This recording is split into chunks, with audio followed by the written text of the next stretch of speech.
The morning I watched the southbound train pull out of Cedar Junction without me, my suitcase still sitting unopened at the foot of my narrow bed, I understood for the first time that a man can bury a dream without making a sound. I was 19 that spring of 1952, and I had a letter folded so many times it was soft as cloth. Northwestern University. A partial scholarship to study journalism in Chicago. I used to take it out at night and smooth the creases with my palm like it was something alive. I'd imagine the city in bright, impossible colors, newsrooms humming with linotype machines, cigarette smoke curling under brass lamps, editors barking deadlines while Lake Michigan wind rattled tall windows.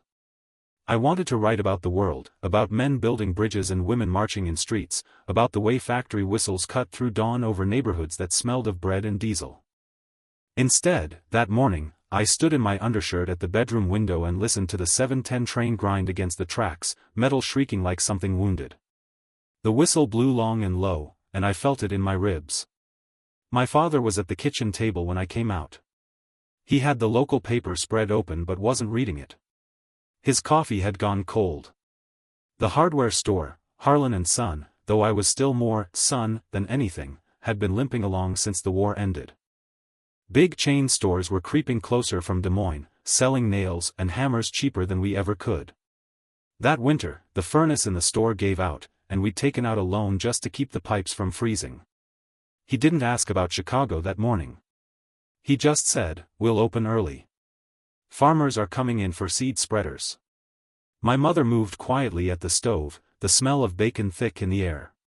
She never looked at the suitcase. I told myself I'd defer a year. Just a year. Help steady things. Make sure the loan got paid down. Then I'd go. The city wasn't going anywhere. By June, the suitcase was under my bed, and the letter was tucked in the back of my dresser drawer beneath socks and handkerchiefs. Cedar Junction in the 50s was a place where time moved on calloused hands. Factory whistles at 6. Church bells at 9. The river carried a slow, muddy current past the grain silos, and on humid nights the whole town smelled like wet corn and motor oil. Our store sat on Main Street between a barber with trembling hands and a diner with a neon sign that flickered even when the sky was clear. I came to know every inch of that store. The weight of a box of horseshoes. The chalky feel of fertilizer sacks. The particular way old Mr. Jensen would tap the counter twice before asking for tobacco. I learned which shelves bowed in the middle and how to balance the books so the numbers looked less frightening than they felt. Some evenings, after we'd locked up, I'd linger by the front window. Across the street, the diner's vinyl booths glowed red under fluorescent lights. Traveling salesmen would sit there with their hats tipped back, talking about Chicago like it was some shimmering Oz, elevated trains clattering overhead, clubs where jazz poured out onto sidewalks, newsboys shouting headlines at dawn. Once, I walked over and slid into a cracked booth beside a man who claimed he delivered copy to the Chicago Tribune. He had ink on his fingers and a tie loosened at the collar. I asked him what the newsroom was like. He said it was loud and messy and alive, that stories came in like storms and left like thunder. I nodded as if I understood. When I walked home that night, the streetlights cast long shadows, and I imagined my name in small print beneath a headline. But morning came, and with it invoices and ledgers and the steady rhythm of small-town need. My father's cough started that autumn. It was the kind that lingered in the chest and echoed through the back room where we kept the extra stock. He'd brush it off, saying it was dust from the feed sacks. But by winter, he was sitting more than standing, letting me handle customers while he watched from a wooden stool. One cold Sunday after church, the bells still ringing in the frosted air, he called me into the back room. The store smelled of cold iron and kerosene. He handed me the ledger. "You've got a good head for this," he said. "Better than mine." It wasn't praise. It was a passing of weight. I remember that night clearly. I lay awake listening to a distant train whistle slice through the dark. The tracks ran just beyond the edge of town, and when the wind was right, you could hear the cars clack like a heartbeat fading into distance. I pictured students in pressed coats stepping off at Chicago stations, newspapers tucked under their arms, their futures unfolding like fresh ink. I rolled over and faced the wall. The next spring, my high school friend Tommy rolled back into town in a shiny Chevrolet with Illinois plates. He'd gone to study engineering in the city. He stopped by the store wearing a jacket that fit just a little too sharp for Cedar Junction. He told me about lectures in grand halls, about professors who quoted foreign poets, about late nights arguing politics over coffee that tasted burnt but important. "You ever think about coming up?" he asked casually, picking up a wrench from the counter. I smiled. "Somebody's got to keep you supplied with tools when you move back home." He laughed, but I saw the flicker in his eyes, the understanding that I wasn't joking. That summer, the county fair set up on the edge of town. Ferris wheel lights blinking against the thick August sky, the air sticky with cotton candy and livestock. I worked the booth for the Rotary Club, handing out raffle tickets. Across the Midway, a traveling radio station had set up a small platform, broadcasting live. The announcer's voice boomed through tinny speakers, talking about baseball scores and state politics. For a moment, I closed my eyes and let the sound wash over me. Words carried out into the night, reaching people I'd never meet. I felt a tug so sharp it nearly hurt. But then Mrs. Callahan asked for change for $1, and the moment folded in on itself like paper creased too many times. Years passed that way, quietly. My father's cough worsened, then steadied, then took him one gray February morning while snow pressed heavy against the storefront windows. I stood behind the counter alone the next day, the sign reading Harlan & Son creaking slightly in the wind. I thought about taking down the Sun. I didn't. The town shifted around me. Boys I'd played baseball with left for factories in bigger cities. Girls married and moved into ranch houses on streets that hadn't existed when we were children. The interstate carved a new path miles away, pulling travelers with it. Main Street grew quieter. On slow afternoons, I'd sit in the back office and open the drawer where I kept old papers. The scholarship letter was still there, edges yellowed now. I'd read it sometimes, tracing the signature at the bottom. I never showed it to anyone. Not even your grandmother when she came into my life like a steady, grounding wind. She knew, though. One evening, early in our marriage, she found me at the kitchen table with that letter unfolded beside a blank sheet of stationery. The house smelled of fried onions and furniture polish. The radio hummed softly with a Sinatra tune. "You thinking about it again?" she asked gently. "Just wondering what kind of reporter I'd have been," I said. She squeezed my shoulder. "The kind who notices things," she said. "You always have." I folded the letter back up. There were moments, scattered like loose nails in a drawer, that made the old longing stir. A newspaper story about a corruption case in Chicago. A magazine profile of a journalist who'd covered the civil rights marches down south. Once, in the late 60s, a young man passing through town stopped in for a hammer. He said he worked for a paper in Milwaukee. He talked fast, eyes bright, about deadlines and protests and sleeping on office couches. After he left, I stood in the doorway watching dust rise from his tires as he drove away. The late afternoon sun painted everything gold, even the peeling paint on our sign. That night, I climbed into the attic looking for Christmas decorations and found my old typewriter in its case. I'd bought it secondhand with money saved from mowing lawns, long before Northwestern ever wrote my name. The keys were stiff, the ribbon dry. I carried it down and set it on the kitchen table. For a long time, I just stared at it, listening to the faint hum of the refrigerator and the distant rumble of a freight train passing beyond town. The house felt suspended between past and present, between who I had been and who I might have been. I slid a blank sheet of paper into the roller. My fingers hovered over the keys, trembling just slightly, as if waiting for permission that would never quite come. I pressed the first key harder than I meant to, and the letter struck the page with a dull, uneven thud. The sound startled me. It wasn't the sharp, confident clack I'd imagined in grand city newsrooms. It was hesitant, almost embarrassed. I typed my name at the top of the page and then stopped. Outside, the freight train moved slowly through the dark, its wheels clanking in steady rhythm, like a reminder that time kept going whether a man stepped aboard or not. Your grandmother came in from the bedroom, tying her robe. She looked at the typewriter, then at me. "Couldn't sleep?" she asked. "Just wanted to see if it still works," I said. She poured herself a glass of water and leaned against the counter, watching. "You don't have to prove anything to a machine," she said softly. After she went back to bed, I typed 3 sentences. A description of Main Street at closing time, the barber sweeping gray hair into a neat pile, the diner's neon sign flickering against humid air, the way the river carried the smell of iron and algae past the grain silos.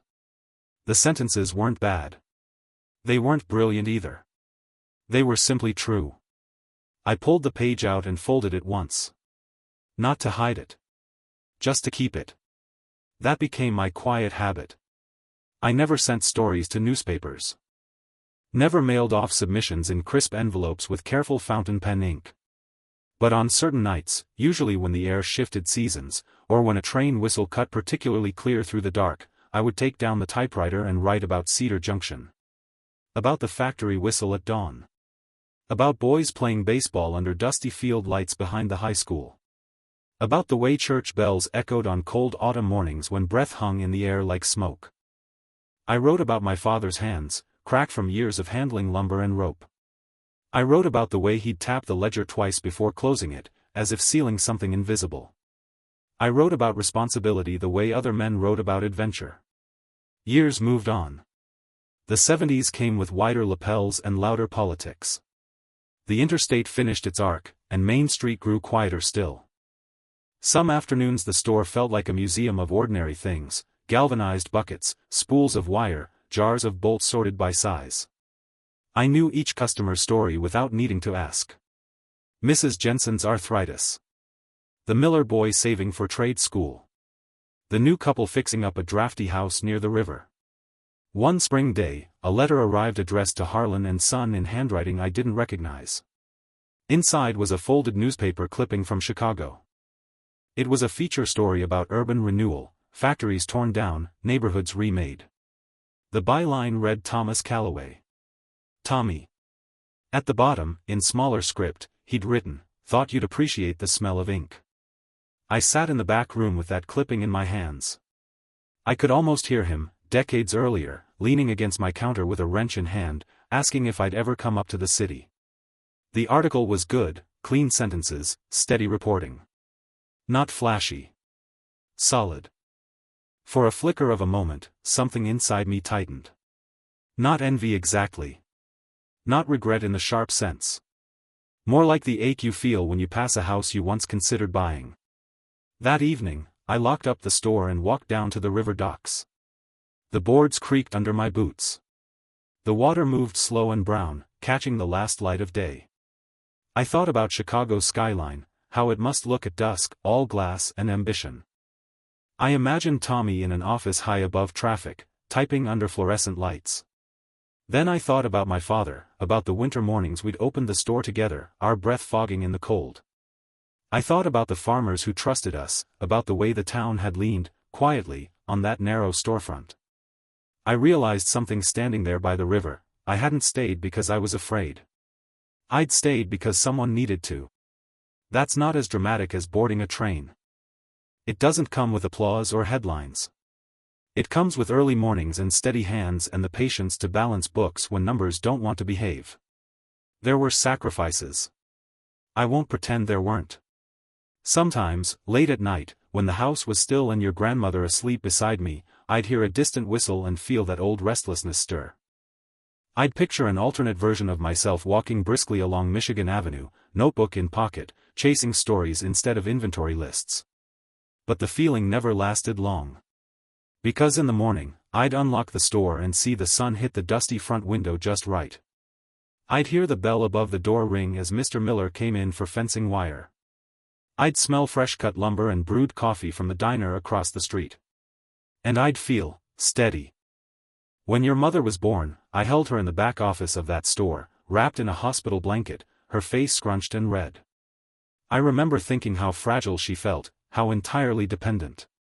In that moment, any lingering thought of Chicago seemed abstract and thin compared to the weight of her in my arms. Responsibility stops being a burden when it becomes a person you love. I never told her about Northwestern. Not until she was nearly grown and filling out her own college applications at the kitchen table. She worried about leaving Cedar Junction, about whether it was selfish to want something bigger. I went upstairs and brought down the old scholarship letter, yellowed and soft from years in a drawer. I laid it beside her forms. I once thought about leaving too, I said. She looked at me differently after that. Not with pity. With understanding. Why didn't you? She asked. Because this place needed me, I said. And because sometimes the life you build is quieter than the one you imagine, but it's no less real. She did leave. She went to Minneapolis, studied hard, built a life with sharp edges and bright lights. I was proud of her in a way that surprised even me. Watching her board that bus felt nothing like watching the train leave without me. It felt like continuity, not loss. The store finally closed in the early 80s. Competition, changing times, tired bones. I took down the sign one afternoon while the sky hung low and gray. Harlan and Son came off in my hands, lighter than I expected. I kept the wooden board in the garage for years, leaning against a wall that smelled of grass clippings and old paint. After retirement, I found myself writing more often. Small pieces for the church bulletin. A column for the county newsletter about the history of Main Street. Nothing grand. No skyscrapers. Just stories about the barber with trembling hands, the diner with its stubborn neon sign, the factory whistle that once set our days in motion. People would stop me in the grocery store and say, "I didn't know you could write like that." I'd smile and say I was just paying attention. That's what journalism would have been, I think. Paying attention. Not to grand scandals alone, but to the quiet threads that hold a place together. In staying, I learned those threads by touch. Now, when I sit on this porch swing at dusk, the air thick with summer and the scent of cut grass drifting up from the yard, I can still hear trains in the distance. The tracks are rustier now. Fewer cars pass through. But the sound carries. I don't feel that old ache the way I used to. It's softer. More like a memory of a feeling than the feeling itself. Every life has its unopened suitcases. Some stay beneath beds. Some gather dust in attics. They don't vanish. They become part of the foundation, quiet weight that steadies the house. If I'd gone to Chicago, maybe I'd have written stories that reached thousands. Maybe my name would have appeared in print under bold headlines. I'll never know. But I know this, the nails I sold held together barns that sheltered cattle through hard winters.